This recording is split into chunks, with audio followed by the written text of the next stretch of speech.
बिस्मिल्लाहिर्रहमानिर्रहीम। अस्सलाम वालेकुम डियर स्टूडेंट्स। अमीर हुसैन गाजी एडवोकेट हाई कोर्ट और अलगाजी law academy Shahdara Lahore.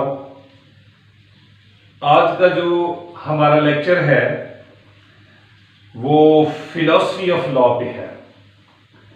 Philosophy of law में एक क्वेश्चन है, what is the difference and what is the relationship between international law and national law। International law और national law के अंदर डिफरेंस क्या है, इनका रिलेशनशिप क्या है आपस का, ये आज का हमारा टॉपिक है जी। आप तक सारी मालूमात हमने पहुंचानी है। हमारा कोई भी लेक्चर आप सुन रहे हैं यूट्यूब के ऊपर तो ये कोशिश किया करें कि उसको लिख लिया करें। उसके जो इंपॉर्टेंट पॉइंट्स हम आपको बताते जाते हैं उसको लिख लिया करें। लिखने से ये होगा कि आपको लेक्चर बड़ी अच्छे तरीके से समझ आएगा। क्योंकि यूट्यूब के ऊपर हमारे जो लेक्चर्स हैं ये बड़े थारो होते हैं, कोई शॉर्टकट नहीं होती। तो अगर इसको अंडरस्टैंड करना है तो इसको लिखना भी लाजमी है। आज का हमारा लेक्चर जो है वो एक जबरदस्त लेक्चर होने जा रहा है, जिसमें हम इंटरनेशनल लॉ और नेशनल लॉ का डिफरेंस बताना है। अब इस सवाल को हमने अटेम्प्ट कैसे करना होता है, इस सवाल को अटेम्प्ट करने के लिए 4 चीजें मैंने आपके सामने रखी हैं। एक है जी नंबर 1 इंट्रोडक्शन। इंट्रोडक्शन जो है ये हमेशा याद रखिएगा कि ये हमने 120 से 150 वर्ड तक रखना है। ये आपने अपनी राइटिंग स्पीड को देखना है। अगर राइटिंग स्पीड कम है तो 100 और 120 तक रख लें, ज्यादा है तो 150 तक जाए। और इंट्रोडक्शन के अंदर हमने उस टॉपिक का एज ए होल तारुफ करवाना होता है। लॉ क्या है, इंटरनेशनल लॉ क्या है, नेशनल लॉ क्या है, और कौन सी थ्योरीज हैं जो इनके रिलेशनशिप या डिफरेंस की तरफ बताती हैं। नंबर 2 हमने डेफिनेशन करनी है। डेफिनेशन लॉ की भी करेंगे, इंटरनेशनल लॉ की भी करेंगे, नेशनल लॉ की भी करेंगे। 3 डेफिनेशन हो जाएंगी।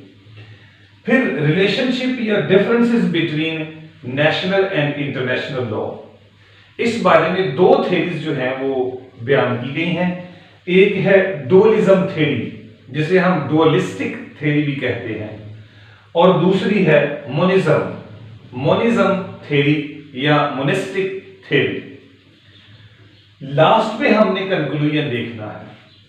कंक्लूजन आपकी अपनी राय है उस टॉपिक के बारे में कि आपने नेशनल इंटरनेशनल लॉ के रिलेशनशिप और डिफरेंसेस के अंदर क्या खुद जो है वो चीज को महसूस किया है। ये आपकी अपनी राय है, 120 वर्ड तक रख सकते हैं इसको। तो ये चीजें जो है वो हमने एक्सप्लेन करनी है। तो सबसे पहले हम चलते हैं जी इंट्रोडक्शन की तरफ, जिसमें मैंने कहा कि लॉ के बारे में व्यू दें, इंटरनेशनल लॉ के बारे में दें, नेशनल लॉ के बारे में दें, और थ्योरीज बताएं कौन कौन से डिफरेंसेस हैं, कौन कौन से इसको एक्सप्लेन करती हैं थ्योरीज, इनका व्यू एक दें। व्यू देने के बाद जो है वो आप अगले मरहले में जाएं, जो कि है डेफिनेशन। डेफिनेशन में हमेशा याद रखिएगा कुछ चीजों की आपने 3 डेफिनेशन लिखनी है, लॉ की, इंटरनेशनल लॉ की और नेशनल लॉ की। यहां पे एक एक डेफिनेशन एडजस्ट करते जाइएगा, क्योंकि आपका फोकस जो होना चाहिए वो इसके ऊपर फोकस होना चाहिए। इसको हमने ज्यादा से ज्यादा पॉइंट के अंदर जो है वो एलैबोरेट करना है। तो लॉ की डेफिनेशन जो है वो ऑस्टन या साल्मट दोनों में से एक को पकड़ लीजिएगा। ऑस्टन की डेफिनेशन क्या है? Law is the aggregate of rules, aggregate of principle, यानी रूल्स और प्रिंसिपल्स का मजमुआ है, set by men political superior, यानी ये जो लॉज हैं, ये जो रूल्स हैं और प्रिंसिपल्स हैं, ये पॉलिटिकल सुपीरियर अथॉरिटी बनाती है, जिसको सॉवरन कहते हैं। जैसे पार्लियामेंट है, जैसे हमारा सदर है, प्रोविंशियल असेंबलीज हैं, ये वो। तीसरी, टू मेन, किन के लिए? टू मेन, पॉलिटिकल सब्जेक्ट या पॉलिटिकल इंफीरियर। ये रूल्स और ये प्रिंसिपल्स रियासत बनाती है किन के लिए? अपने शहरियों के लिए। टू मेन, पॉलिटिकल सब्जेक्ट, यानी अपने शहरियों को कंट्रोल करने के लिए। ये ऑस्टन की डेफिनेशन थी जी। और सालमन क्या कहता है, body of rules recognised and enforced by the state in the administration of justice. इसको रिकॉग्नाइज और इसको एनफोर्स स्टेट करती है एडमिनिस्ट्रेशन ऑफ जस्टिस के लिए। ये सालमन की डेफिनेशन है। आगे चलते हैं इंटरनेशनल लॉ। इंटरनेशनल लॉ में ओपनहाइम की जो डेफिनेशन है, एक ज्यूरिस्ट है ओपनहाइम, इनकी डेफिनेशन है, बहुत मशहूर है, बहुत अच्छी है। क्या है जी? International law is the body of customary and conventional rules. यानी जो इंटरनेशनल लॉ है उसमें कस्टम से ये बना है, कन्वेंशन से ये बना है। कस्टम जो हमने कहा है एक लॉन्ग प्रिवेलिंग बिहेवियर है जिसको लोग अडॉप्ट करते हैं, ये कस्टम होता है। कन्वेंशन क्या है? The agreement between the persons. वो एग्रीमेंट होती है, उन्हीं एग्रीमेंट को इन्फोर्स करवाते हैं, वो उनका जो है वो कहने के रूल्स बन जाते हैं। So international law is the body of customary and conventional rules. Number 2, which are considered to be binding upon the civilized states। और ये रूल्स जो होते हैं, ये जो प्रिंसिपल्स होते हैं, जो कस्टम होते हैं, जो कन्वेंशंस होते हैं, ये दुनिया में जो सिविलाइज्ड स्टेट्स हैं वो इसको बाइंडिंग समझती हैं, वो इसको फॉलो करती हैं। Number 3, in their relationship between each other. इसलिए वो करती हैं कि अपने रिलेशन को जो है वो एक दूसरे के साथ बैलेंस्ड रखें। तो ये 3 कैटेगरी में ओपनहाइम ने इंटरनेशनल लॉ को डिफाइन किया है। आगे नेशनल लॉ। नेशनल लॉ जो है इसकी डेफिनेशन भी जनरल डेफिनेशन कर लेते हैं इसकी। तो क्या है जी? National law is a body of rules and principles promulgated, recognised and enforced by the state. ये वो प्रिंसिपल्स हैं, ये वो मजमूए हैं असूलों के जो रियासतें बनाती हैं, रियासतें इन्फोर्स करती हैं और रियासतें इसको आगे लेके चलती हैं रियासत के अंदर। With in its territorial jurisdiction, with in its territorial jurisdiction, यानी नेशनल लॉ जो है वो एक स्टेट के अंदर ही इंप्लीमेंट हो सकता है, वही इसकी जुरिस्डिक्शन होती है। तो स्टेट की हद तक ये जो है वो कहने के लिमिटेड होता है। ठीक है जी, ये थी हमारी जो डेफिनेशन हमने आपको बतानी थी। नेक्स्ट चलते हैं आगे, रिलेशनशिप या differences between national and international law. National और इंटरनेशनल लॉ के दरमियान रिलेशनशिप क्या है, इनका डिफरेंसेस क्या है, इसमें हमने कहा था 2 थ्योरीज पढ़ेंगे, एक डुअलिज्म थ्योरी होगी और एक मोनिज्म थ्योरी होगी। अब इन थ्योरीज को हमने कैसे लिखना है? बाज़ बात होता है कि इनके ऊपर नोट भी आ जाता है कि डुअलिज्म या मोनिज्म या दोनों के ऊपर जो है वो नोट लिखें।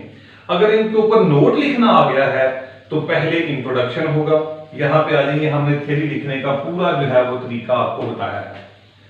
कोई भी थ्योरी है, फार थ्योरी, कोई भी थ्योरी है, डुअलिज्म है और मोनिज्म है, अगर इनके ऊपर नोट लिखना आ गया है तो सबसे पहले इनका इंट्रोडक्शन होगा, फिर उसके बाद डेफिनेशन होगी इस थ्योरी की, फिर इसके बाद इसके जो चीफ ज्यूरिस्ट हैं, सपोर्टर्स हैं, उनका बताएंगे, फिर उसके बाद कंट्रीज बताएंगे, किन कंट्रीज में डुअलिज्म है, किन कंट्रीज में मोनिज्म है, फिर इसके सैलिएंट फीचर्स बताएंगे और फिर इसका कंक्लूजन लिख देंगे अगर नोट लिखना आया है। और अगर आप यही सवाल अटेम्प्ट कर रहे हैं डिफरेंस वाला, तो फिर यहां से स्टार्ट करेंगे डेफिनेशन, चीफ ज्यूरिस्ट और कंट्रीज और सैलिएंट फीचर। सिर्फ फिर ये 4 चीजें जो है वो बयान कर देंगे। ठीक है, तो एक पैटर्न जो है वो उसको हमने फॉलो करना। तो खूबसूरती जो है नंबर बनाने का तरीका यही है। और इसके अंदर हम कोटेशंस भी ऐड करते हैं। हमारे पास जो नोट्स हैं वो उसमें हमने बड़ी खूबसूरत जो है वो कोटेशंस ऐड की हुई हैं। ये हमारे जो एक्सीलेंट स्टूडेंट्स हैं उनके लिए भी हैं और जो जस्ट पास होने चाहते हैं उनके लिए भी हमने अपने नोट्स के अंदर फार्मूलाज बताए हुए हैं। हम उसकी कैपेसिटी के मुताबिक बच्चों को जो है वो नोट्स सेंड कर देते हैं। तो सबसे पहले आते हैं जी डुअलिज्म की तरफ। डुअलिज्म को जो है वो हम एक्सप्लेन करते हैं। What is dualism? सबसे पहली बात जी डुअलिज्म की जो है वो डेफिनेशन करेंगे। डेफिनेशन क्या है डुअलिज्म की? Under the dualistic traditions the national legal system यानी national law is considered completely different from the international legal system. Dualistic theory ये कहती है कि there is a difference between national law and international law. इनमें फर्क होता है, ये इसकी डेफिनेशन, ये एक व्यू आगे लेकर बढ़ती है और यही से हम उसके सैलिएंट फीचर्स सब कुछ ड्रॉ करेंगे। ओके, आगे चलें। चीफ ज्यूडिशियस के कौन से हैं? चीफ ज्यूडिशियस जो इसको चीफ सपोर्टर्स हैं वो कौन कौन से हैं? वो है जी हाइनरिश ट्रिपल, HEINRICH, हाइनरिश ट्रिपल TRIEPEL, एक ये है। Number 2 NZ लॉटी। नंबर 3 ओपनहाइम। ये तीन जो हैं वो डुअलिज्म को सपोर्ट करते हैं, उसके चीफ एक्सपोर्टर्स हैं। ओके, आगे चलें। कंट्रीज, वो कौन से ममालिक हैं जो कि डुअलिज्म को सपोर्ट करते हैं, वहां पर डुअलिज्म पाई जाती है, जो ये कहते हैं कि इंटरनेशनल लॉ और नेशनल लॉ जो है वो बड़ा डिफरेंस है। उसमें है Pakistan, India, Bangladesh, UK, Australia, Germany, Italy वगैरह वगैरह। ये जो जनाब कंट्रीज हैं ये डुअलिज्म को सपोर्ट करते हैं, वहां पर डुअलिज्म पाई जाती है। आगे चलते हैं। फीचर्स, सैलिएंट फीचर जो यहां पे हम पढ़ेंगे ना, वो बेसिकली हम डिफरेंस और relationship between national and international law पढ़ेंगे। यानी जो डुअलिज्म थ्योरी के फीचर्स होंगे ना, वो बेसिकली डिफरेंस है, बेसिकली रिलेशनशिप है नेशनल लॉ का और इंटरनेशनल लॉ का। ठीक हो गया जी।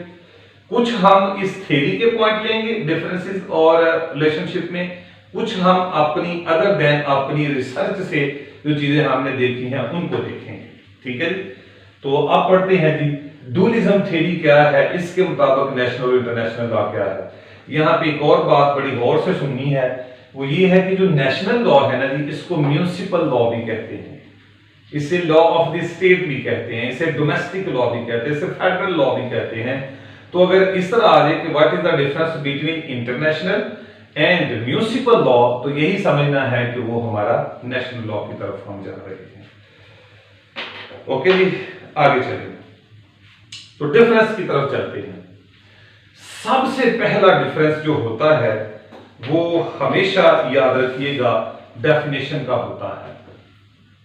ठीक है, यानी नेशनल लॉ की डेफिनेशन, डुअलिज्म जो है वो उसका पॉइंट ऑफ व्यू रखेंगे सामने और फिर मोनिज्म का पॉइंट ऑफ व्यू रखेंगे सामने।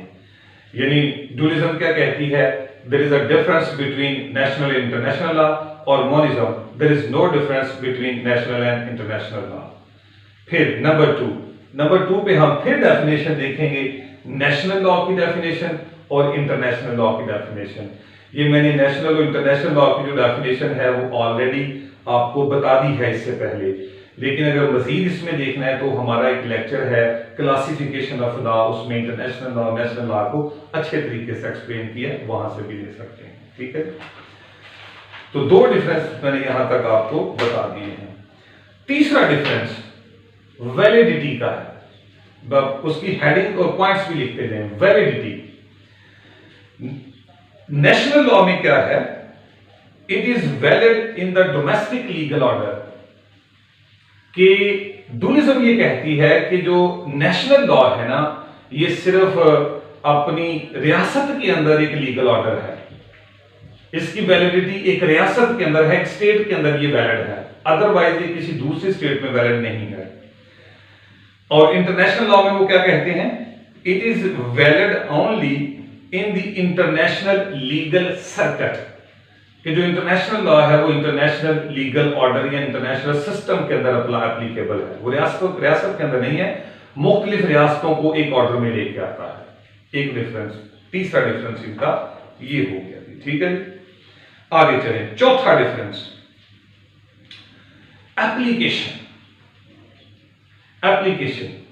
एप्लीकेशन में national law applies to laws within such state, कि ये जो नेशनल लॉज हैं ये उस रियासत के अंदर ही एप्लीकेबल हैं, अदरवाइज ये एप्लीकेबल नहीं है। इंटरनेशनल लॉ के बारे में क्या कहते हैं? International law applies to laws between the state, laws between the state. तो ये रियासतों के दरमियान जो रियासतें आपस में कॉन्ट्रैक्ट्स करती हैं, ट्रीटीज करती हैं, उनकी एग्रीमेंट्स होती हैं, तो ये उनके दरमियान एप्लीकेबल है। ठीक है, आगे चलें। चौथा जो डिफरेंस है हमारे पास वो है जी टेरिटोरियल और एक्स्ट्रा टेरिटोरियल का। नेशनल लॉ को कहती है डुअलिज्म कि it is territorial in nature, यानी एक रियासत की टेरिटरी जो है, जैसे पाकिस्तान एक टेरिटरी है, इंडिया एक टेरिटरी है, यूके एक टेरिटरी है, बांग्लादेश एक टेरिटरी है, तो ये उन्हीं टेरिटरी, एक स्पेसिफिक टेरिटरी के अंदर रहता है।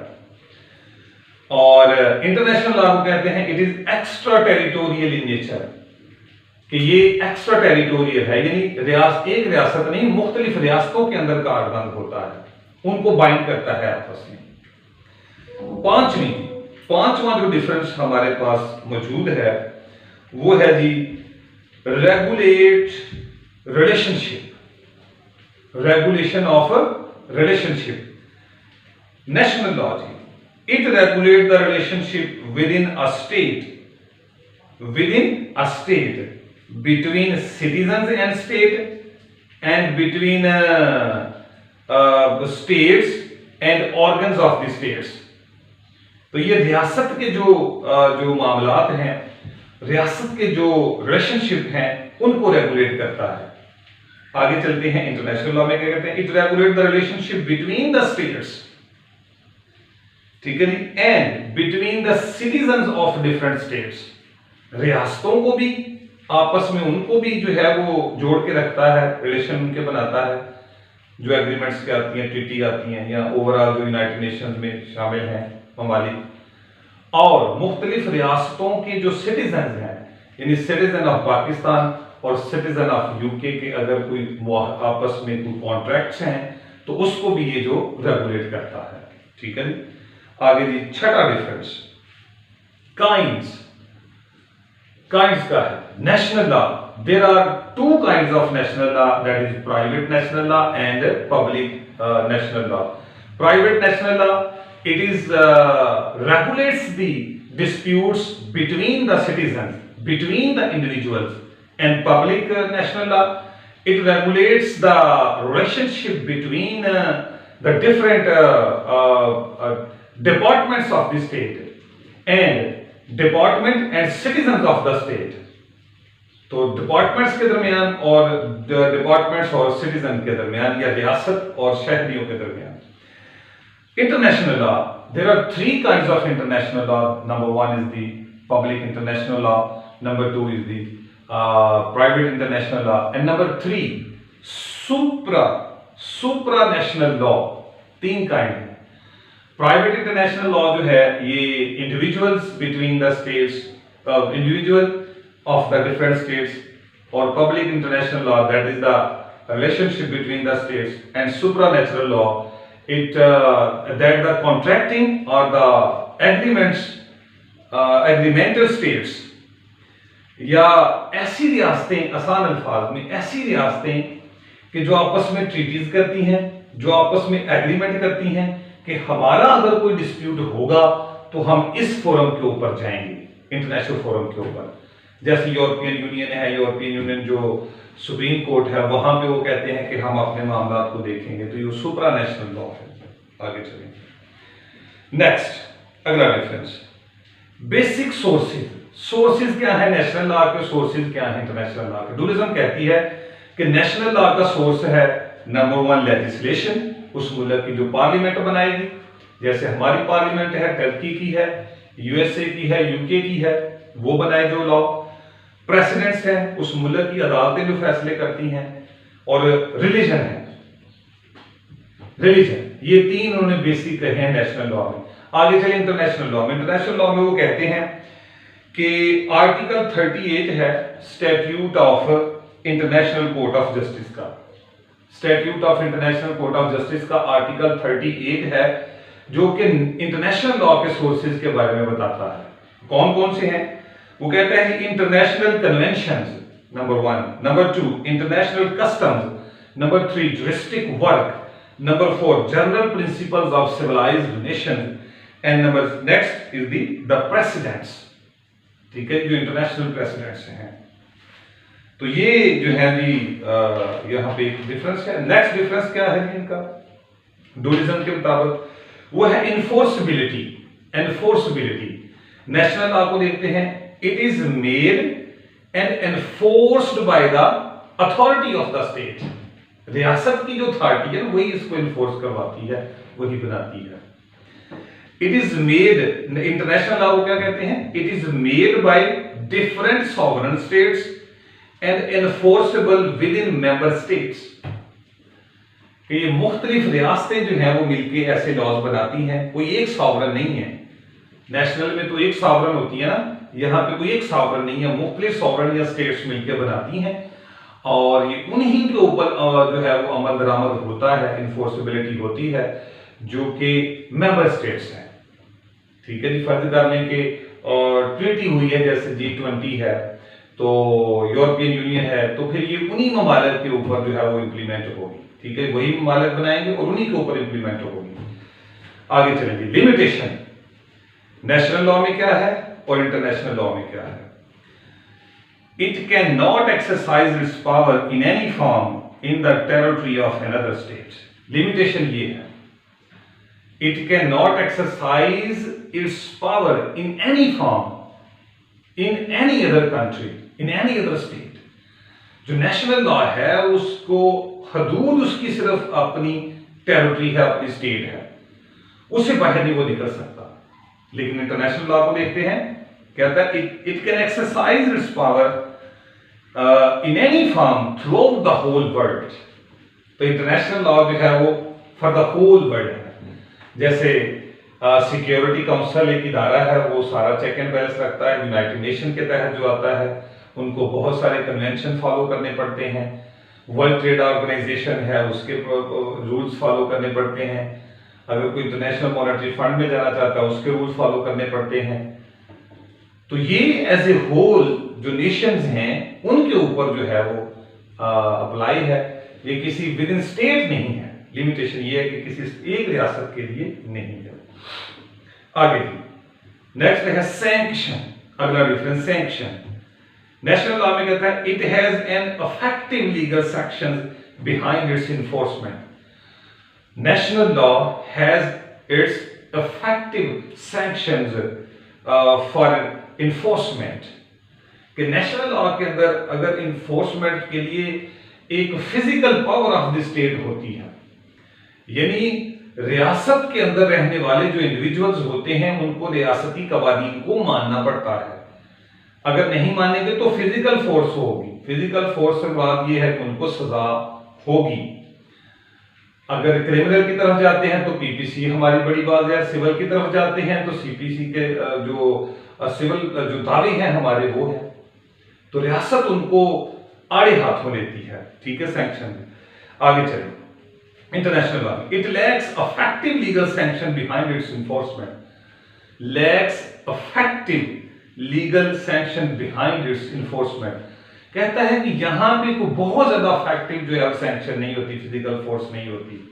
ठीक है, यानी मुख्तलिफ रियासतें मिलकर इसको बनाती हैं ना, तो इसलिए वो कहता है कि लैक ऑफ सैंक्शन होती है। जैसे पाबंदियां लग जाती हैं, जैसे इंटरनेशनल कोर्ट ऑफ जस्टिस है, वहां पे जुर्माने होते हैं अगर मुआहदात को पूरा ना किया जाए, लेकिन उस तरह इफेक्टिव नहीं है जिस तरह के नेशनल लॉ में बयान किया गया है। अगला डिफरेंस है जी अप्रूवल का। Approval. National law has the approval of A sovereign body with full authority. यानी नेशनल लॉ का जो अप्रूवल है वो बाय द स्टेट है, और स्टेट जो है वो उसको अप्रूव करती है, और उस अप्रूवल के अंदर वो जो रूल बनाएगी, उस रूल के अंदर वो जिसको भी पावर देगी, कन्फर्मेंट ऑफ पावर जिसको करेगी, वो फुल अथॉरिटी रखती है कि अपनी पावर को एक्सरसाइज करे। So national law is approved by the state with full authority. International law, it has the approval of different organs of United Nations. कि इंटरनेशनल लॉ को यूनाइटेड नेशन के मुख्तलिफ ऑर्गन जो हैं वो इसको अप्रूव करते हैं। वो कौन कौन से हैं? जैसे सिक्योरिटी काउंसिल है। सिक्योरिटी काउंसिल ये इदारा है, अगर इंटरनेशनल लॉ को फॉलो ना किया जाए तो ये मुख्तलिफ सैंक्शन पाबंदियां लगा देता है। जैसे इंटरनेशनल कोर्ट ऑफ जस्टिस में आप जा सकते हैं, वो एक इदारा है जो इंटरनेशनल लॉ को जो है वो अप्रूव करता है। फिर इंटरनेशनल मॉनेटरी फंड है, IMF है, कोई उससे अगर आपने जो है वो कर्जा वगैरह लिया तो आपको रूल को फॉलो करना पड़ता है। तो अप्रूवल जो है इंटरनेशनल लॉ की वो मुख्तलिफ यूनाइटेड नेशन के जो डिपार्टमेंट्स हैं, ऑर्गन्स हैं, उनसे होती है। आगे चलें, अगला डिफरेंस है जी ओरिजिन का। ओरिजिनेट कहां से हुआ है? National law originates from the will of the state, for example the people. So national law is the will of the state. Dualism का ये पॉइंट इंतहाई आम है कि नेशनल लॉ जो है वो विल ऑफ द स्टेट है। तो will of the state mean will of the people है। क्योंकि लोग अपने नुमाइंदों को मुंतखब करते हैं, वो असम्बलियों में जाते हैं, वो आगे लॉ बनाते हैं, that is the will of the state, इसको समझा जाता है। और यही विल ऑफ द पीपल होता है। यानी जो भी रियासत के अंदर लॉ बनेगा वो वहां के शहरियों की सहूलत के लिए बनेगा, उनकी विल के मुताबिक, विल एंड विशेस के मुताबिक बनेगा। ठीक है जी, आगे चलें। International law it originates from the common will of the states. Common will of the states से निकलता है, यानी मुख्तलिफ रियासतें जो हैं वो और उस लॉज को, उस रूल्स को, उस प्रिंसिपल्स को बनाती हैं और वो प्रिंसिपल जो है वो एप्लीकेबल होता है।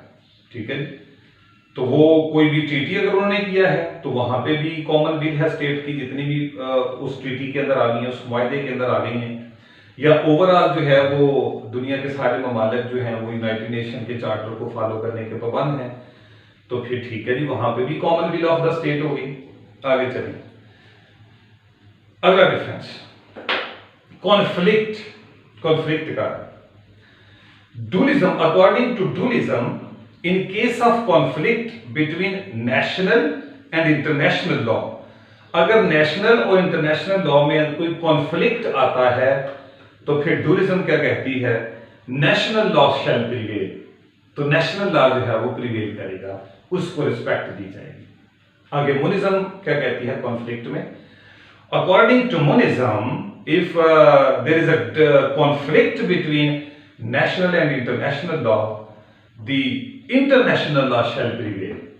उलट हो गया, मोनिज्म कहती है कि इंटरनेशनल लॉ प्रिवेल करेगा, क्योंकि इंटरनेशनल लॉ से सारे लॉ निकले हैं। ठीक हो गया, आगे चले। नेक्स्ट जो हमारा डिफरेंस है वह है behaviour and conduct. National law में क्या है? National law pertains only to the behavior and conduct of person within a particular state. National law जो है एक खास रियासत के जो शहरी हैं उनकी कंडक्ट और उनके बिहेवियर को रेगुलेट करता है, यानी उनके कंडक्ट, उनके बिहेवियर को लिमिटाइज करता है, उनको एक तमीज में रखता है। ये नेशनल लॉ है। International law relates to governing of behavior and conduct of nations within international governing system. वो कहता है कि जो इंटरनेशनल लॉ है ये इंटरनेशनल लीगल सिस्टम के अंदर जो रियासतें हैं उनके बिहेवियर को और उनकी जो कंडक्ट है उसको रेगुलेट करता है। यानी नेशनल लॉ शहरियों के बिहेवियर को कंडक्ट करता है और इंटरनेशनल लॉ रियासतों के बिहेवियर और कंडक्ट को जो है वो आगे लेके बढ़ता है। ये डिफरेंस होगी। Next difference, method of enforcement. National law में क्या है और इंटरनेशनल लॉ में क्या है? मेथड ऑफ एनफोर्समेंट में ये आगे जो बातें चल रही है ना जी, कुछ ये हमने अपनी सर्च से भी जो है वो ली है, अदर देन भी ये डिफरेंस है ना नेशनल और इंटरनेशनल लॉ में, ये उसके अंदर जो है वो अदर देन चीजें ये हमने उसके अंदर ऐड की हैं। मेथड ऑफ इन्फोर्समेंट में यानी इन्फोर्समेंट, नेशनल लॉ की इन्फोर्समेंट के कौन कौन से तरीके हैं। सो नेशनल लॉ की तरफ चलें तो there are 3 pillars of the state और of the nation. Number 1 is the legislation, legislature, number 2 is the executive and number 3 is the judiciary। ये तीनों अदारे मिलके जो हैं वो कानून की हुक्मरानी को या नेशनल लॉ को इन्फोर्सेबिलिटी के अंदर लेके आते हैं। Legislature made the law, executive enforce the law and judiciary interpret the law. तो ये तीनों जो हैं वो method of enforcement of the laws हैं। आगे चलिए, method of enforcement of international law. International law को किस तरह इन्फोर्स करवाया जाता है? Number 1, by the consent of the Nations.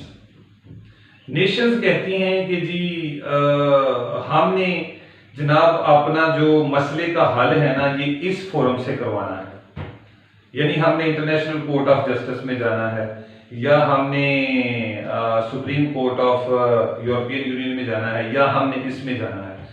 तो वहां पे कंसेंट होती है कि इस मेथड से हमने अपनी इन्फोर्सिबिलिटी करवानी है।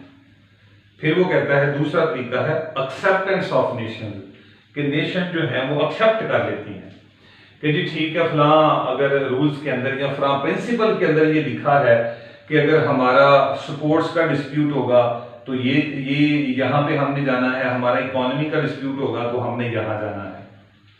तो अगर वो उसको एक्सेप्ट कर लेते हैं तो फिर ठीक है, उसी मेथड के तहत हम आगे बढ़ेंगे। तो फिर दो तरीके हुए, consent of the nation and acceptance of the nations. आगे अगला difference, examples of statutory laws. Examples of statutory laws, national laws के अंदर स्टैट्यूटरी लॉज की मिसालें देंगे और इंटरनेशनल लॉ के अंदर जो स्टैट्यूटरी लॉज हैं उनकी मिसालें देंगे। नेशनल के अंदर पाकिस्तान की मिसाल लेते हैं, जैसे पाकिस्तान पीनल कोड है 1860 का, क्रिमिनल प्रोसीजर कोड है 1898 का, सिविल प्रोसीजर कोड है 1908 का, क्यूएसओ है हमारा कानून शहादत ऑर्डर 1984 का। तो ये मिसालें हैं नेशनल लॉ की, हमारे पाकिस्तान की। आगे चलें, इंटरनेशनल लॉ में लॉ की क्या मिसालें हैं? Number 1, convention on prevention and punishment of the crime of genocide. Genocide crime के ऊपर एक कन्वेंशन है 1948 का, एक ये एग्जांपल है। Number 2, international covenant on civil and political rights. Civil और पॉलिटिकल राइट्स के ऊपर भी एक हमारी कन्वेंशन है, ये 1966 की है। तो दूसरा ये लॉ है। तीसरा, United Nations convention on the law of sea 1982, तीसरी मिसाल ये है। चौथी, convention on the right of child 1989 का ये कन्वेंशन है राइट ऑफ चाइल्ड के ऊपर। तो ये मिसालें उधर चलेंगी इंटरनेशनल लॉ में। अगला difference, subjects of national law and subjects of international law. Subjects of international law यानी national law, subjects of national law. हमारा नेशनल लॉ जो है वो क्या टॉपिक है, इसका क्या सब्जेक्ट है, किन चीजों के बारे में ये हमें आगाही देता है? तो हमारा नेशनल लॉ हमें सिविल राइट्स के बारे में बताता है, हमें क्रिमिनल राइट्स के बारे में, क्रिमिनल के मामलात के बारे में बताता है, हमें कॉन्स्टिट्यूशनल फंडामेंटल राइट्स का कॉन्सेप्ट देता है। फिर इसके अलावा चलें तो जो हमारे प्रॉपर्टी राइट्स के बारे में हमें देता है, हमारा जो कंपनी और बैंकिंग के राइट्स है उसके बारे में टॉक अबाउट करता है, हमारे फैमिली के राइट्स के अंदर टॉक अबाउट है। तो ये इसके मुख्तलिफ टॉपिक हैं, टैक्सेशन के बारे में है, एनवायरनमेंट के बारे में है। तो इसके बेशुमार जो हैं वो हमारे टॉपिक या सब्जेक्ट बनते हैं। इस तरह इंटरनेशनल लॉ में है। इंटरनेशनल लॉ में जो सब्जेक्ट है, यानी इंटरनेशनल लॉ का जो सब्जेक्ट है वो दो तरह से देखा गया है। नंबर 1 स्टेट एक्टर के बारे में, नंबर 2 है नॉन स्टेट एक्टर्स के बारे में। वहां पे स्टेट के एक्टर के बारे में क्या है और नॉन स्टेट एक्टर्स के बारे में क्या सब्जेक्ट है, क्या टॉपिक है हमारे इंटरनेशनल लॉ का। तो इंटरनेशनल लॉ रियासत के बारे में जो है वो सब्जेक्ट उसका रियासत भी होता है, उसमें वो रियासत की सॉवरेनिटी, उसकी टेरिटरी की रिस्पेक्ट करते हैं, उसमें उसकी पॉपुलेशन के बारे में देखा जाता है। ठीक है, उसके जो है वो गवर्नमेंट को जो है वो रिस्पेक्ट दी जाती है कि कोई मुल्क जो है वो दूसरे के ऊपर एग्रेशन या वार का एलिमेंट ना लेके। आगे चले, नॉन स्टेट एक्टर्स से कहा जाता है, ये भी मौजूद है इंटरनेशनल लॉ का। उसमें इंटरनेशनल इंडिविजुअल्स भी हैं, जो सिटीजन्स हैं, उनको भी देखा जाता है, उनके राइट वायलेट ना हो। इसके बाद इंटरनेशनल ऑर्गेनाइजेशंस, उसके ऊपर भी ये उसका सब्जेक्ट है, चेक एंड बैलेंस है। जैसे यूनाइटेड नेशन है, और इंटरनेशनल कोर्ट ऑफ जस्टिस है और इंटरनेशनल क्रिकेट काउंसिल आईसीसी है। इसके अलावा तीसरा है मल्टीनेशनल कंपनीज या मल्टीनेशनल कॉर्पोरेशंस के ऊपर भी ये काफी ज्यादा देखता है, जैसे एप्पल एक मल्टीनेशनल कंपनी है, अमेजोन है, शेल जो पंप पेट्रोलियम है, और इसके अलावा जी यूनिलीवर ये भी इसका सब्जेक्ट है। फिर इंसर्जेंट्स बागी जो हैं, बागी ग्रुप, और बिलीग्रेंट्स जो जंगजू हैं, वो भी इसका टॉपिक है, वो भी इसका सब्जेक्ट है। तो ये इसके थोड़े से मैंने आपको बता दिए। इसके बाद पनिशमेंट्स, नेशनल लॉ में पनिशमेंट कैसी हैं और इंटरनेशनल लॉ में पनिशमेंट कैसी हैं। नेशनल लॉ को देखें तो पनिशमेंट डेथ सेंटेंस भी है, इम्प्रिजनमेंट फॉर लाइफ भी है, अटैचमेंट है, फाइन का है, कॉस्ट का है, इम्प्रिजनमेंट है, फॉरफीचर ऑफ प्रॉपर्टी है। तो इंटरनेशनल लॉ की तरफ चलें तो नंबर 1 सैंक्शन है, पाबंदियां लग सकती हैं सिक्योरिटी काउंसिल की तरफ से। स्पोर्ट्स की पाबंदियां हैं, इकोनॉमिक्स की पाबंदियां हैं, डिप्लोमेटिक सैंक्शन है और मिलिट्री सैंक्शन है। ये 3-4 मैंने बता दी। इसके बाद जी एक सैंक्शन है, उसके बाद है जी the role of international court of justice. तो इंटरनेशनल कोर्ट ऑफ जस्टिस भी जो है वो अपने फैसले सुना सकता है, उसके जुरिस्डिक्शन में मैटर आते हैं। वो फाइन कर सकता है रियासतों को, हुक्म सुना सकता है रियासतों के मामलात में, रियासतों के मामलात में लेजिस्लेशन का कह सकता है। तो ये वहां पे कॉन्सेप्ट है जिसका। लास्ट वन जो है जी वो है choice as to adoption of rules. Choice as to adoption of rules यानी रूल को अडॉप्ट करने में चॉइस। इंटरनेशनल लॉ में चॉइस है या नहीं है, नेशनल लॉ में चॉइस है या नहीं है रूल्स को अडॉप्ट करने में। चलें नेशनल लॉ में देखते हैं। No choice to adopt law of the state. किसी को ये नहीं कहा जाएगा कि वो कोई कहे कि ये लॉ जो है वो जनाब इस प्रोफेशन के ऊपर एप्लीकेबल है, ये या सोसाइटी का एक तबका कहे जी मैं इन रूल्स को मानता हूं, इनको नहीं मानता, मैं इस अदालत में जाऊंगा, इसमें नहीं जाऊंगा। तो there is no concept of adoption of rule in national law. All are equal before law. तमाम के तमाम लोग जो है वो लॉ के सामने बराबर हैं and law is applicable on all the citizen of the state. आगे इंटरनेशनल लॉ में चलें। In international law, states are free to choose the ways, means of implementation and adoption of international rules. यहां पे रियासतें आजाद होती हैं कि वो जो इंटरनेशनल रूल्स बने हुए हैं उनमें से कौन से रूल्स को वो अडॉप्ट करती हैं। यहां पे पिक एंड चॉइस की बात होती है, ठीक है। तो यहां पे चॉइस हो सकती है कि ये असूल फिट है, इसको ऐड कर लेते हैं अपनी एग्रीमेंट में, अपनी ट्रीटी के अंदर। लेकिन नेशनल लॉ के अंदर कोई एडॉप्शन का रूल नहीं है। ये थर्ड ईयर स्टूडेंट हमारा डुअलिज्म के बारे में कॉन्सेप्ट जो कि नेशनल और इंटरनेशनल लॉ के बारे में बता दिया है। आगे चलते हैं जी। आगे है हमारे पास मोनिज्म थ्योरी। मोनिज्म थ्योरी सबसे पहले इसकी डेफिनेशन देखेंगे मोनिज्म थ्योरी की। So the monism theory said that there is no distinction between national and international law because both proceed from the individuals। कोई डिफरेंस नहीं है नेशनल और इंटरनेशनल लॉ, दोनों को इंडिविजुअल बनाते हैं। ये डेफिनेशन कर लीजिएगा। चीफ एक्सपोनेंट्स मोनिज्म के कौन से हैं? उसमें है जी हांस केल्सन और हर्ष लाउटरपैच। हर्ष लाउटरपैच ये है, दो जुरिस्ट हैं यहां पे। आगे चलते हैं। कंट्रीज, किन ममालिक में मोनिज्म कॉन्सेप्ट पाया जाता है, यानी कि इंटरनेशनल लॉ और नेशनल लॉ में कोई फर्क नहीं। किन ममालिक में?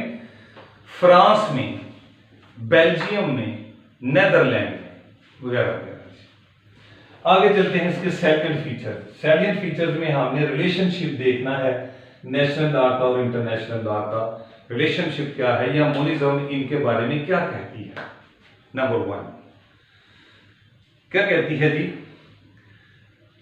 Monism states that international and national law should be combined into one legal order. Combined into one legal order. ये पहला सैलिएंट फीचर है मोनिज्म का कि नेशनल और इंटरनेशनल लॉ जो है वो एक ही चीज है, एक ही लीगल ऑर्डर है। वो रियासतों को कंडक्ट करता है, ये सिटीजन को अपने को कंडक्ट करता है। बात एक ही है, ये भी लॉज हैं, वो भी लॉज हैं, ये भी रूल्स हैं, वो भी रूल्स हैं। वो भी पेनल्टी करते हैं क्रिएट, ये भी पेनल्टी क्रिएट करते हैं। Number 2, there is a balance between both national and international laws. National और इंटरनेशनल लॉ में बैलेंस है, बैलेंस लॉ है, फिट फॉर द सोसाइटीज हैं, फिट फॉर द स्टेट्स हैं। ठीक है, सोसाइटी को बैलेंस रखते हैं, इंटरनेशनल हो या नेशनल हो। आगे आगे जो व्यू देने लगा हूं मैं वो हर्ष लॉटरपैच का है, जो इसका ज्यूरिस्ट है हर्ष लॉटरपैच। वो क्या कहता है मोनिज्म के बारे में? He observed that there is no distinction between national and international law as both from originate या proceed from individuals। इसको भी, नेशनल को भी लोग ही तो बनाते हैं ना, ये भी रियासतों के लोग ही होते हैं जो आगे बढ़ते हैं, डिप्लोमेट्स, और उसको बनाते हैं। नेशनल लॉ में तो भी तो लोग इंडिविजुअल ही होते हैं ना, आप सिलेक्ट करते हैं, असेंबली में जाते हैं तो लॉज बनाते हैं। तो कहते हैं डिफरेंस कोई नहीं है, क्योंकि दोनों को इंडिविजुअल बनाते हैं, कोई तीसरी कुव्वत तो आगे बना नहीं सकती। फिर लॉटरपैच मजीद क्या कहता है? He further stated that international law is the best source of justice for individuals and human affairs। कि international law best source of justice है, यानी ये बेहतरीन तरीके से इंसाफ करता है, यानी ये लोग रहते ही इंटरनेशनल लॉ के ऊपर है। बेस्ट सोर्स ऑफ कहते हैं इंटरनेशनल लॉ जो है ना बेस्ट सोर्स ऑफ जस्टिस है, और इन्हीं लॉ को पकड़ के हम अपनी रियासतों के ऊपर इंप्लीमेंट करते हैं। इंटरनेशनल रूल्स और प्रिंसिपल को लेके हम नेशनल रूल्स और प्रिंसिपल्स बनाते हैं। तो वो नेशनल, जिस तरह international law best source of justice है, इस तरह नेशनल लॉ भी बेस्ट सोर्स ऑफ जस्टिस बन सकता है, जो इंसानों के अफेयर्स के ऊपर, इंडिविजुअल के ऊपर बेहतरीन काम करता है। आगे चलेंगे। आगे जो मैंने आपको बताना है सैलिएंट फीचर, वो हांस केल्सन का है, जो इसका दूसरा चीफ सपोर्टर है। वो क्या कहता है Hans Kelsen? There is existence of only international law. वो कहता है कि सिर्फ इंटरनेशनल लॉ है, और उसी से आगे तमाम जो रियासतें हैं अपने लॉ बनाती हैं। And national law is part of the same legal order, यानी national law is the part of the international law. सिर्फ इंटरनेशनल लॉ है, और इंटरनेशनल लॉ जो है वो बहुत सारे लॉज जो है वो स्टेट के बनाने में मददगार है। वो पार्ट है, national law part of the international law है। फिर फर्दर क्या कहता है Hans Kelsen? Further formulates that state should behave according to the customs. State should behave according to the customs, कि जो रियासतें हैं वो जब भी अपने बिहेवियर और अपने कंडक्ट को आगे लेके बढ़ेंगी तो वो कस्टम्स को फॉलो करेंगी। ठीक है जी। तो बहुत सारा इंटरनेशनल लॉ जो है वो कस्टम्स के ऊपर जो है वो चल रहा है। नेशनल लॉ में भी कस्टम है, कन्वेंशंस हैं। जैसे आप यूके की मिसाल ले लें, उसकी आइन के अंदर तो बहुत ज्यादा कन्वेंशन हैं। ठीक है, जैसे the ministers are responsible for their acts, और भी बहुत ज्यादा वहां पे कस्टम्स और कन्वेंशन हैं। तो वो कहता है कि उसको बेस करता है, बिहेवियर उनका इस तरह होगा रियासतों का कस्टम के मुताबिक। फिर मोनिज्म का एक और एसेंशियल पॉइंट है, वो कहता है सैलिएंट फीचर है कि as per monism theory in case of conflict between national and international law, वो कहते हैं if there is conflict between national and international law only the international law shall prevail. Dualism कहती थी national law shall prevail, ये कहते हैं international law shall prevail. तो फिर इंटरनेशनल लॉ की बात मानी जाएगी। ठीक है जी। तो मोनिज्म जो है वो टोटली इंटरनेशनल लॉ के ऊपर बेस करती है, उसी को आगे लेके बढ़ती है। नोट्स हमारे पास अवेलेबल हैं डियर स्टूडेंट्स, बहुत ज़बरदस्त हैं। आप अगर ज़बरदस्त नंबर लेना चाहते हैं तो नोट स्टडी करें हमारे। हमने बहुत सारा अच्छा मटेरियल आपके लिए तैयार किया है एक रीजनेबल फीस के ऊपर। आप हमें कॉल कर सकते हैं। व्हाट्सएप नंबर है 0300 4260 669। Thank you so much. अस्सलाम वालेकुम व रहमतुल्लाहि व बरकातुहू।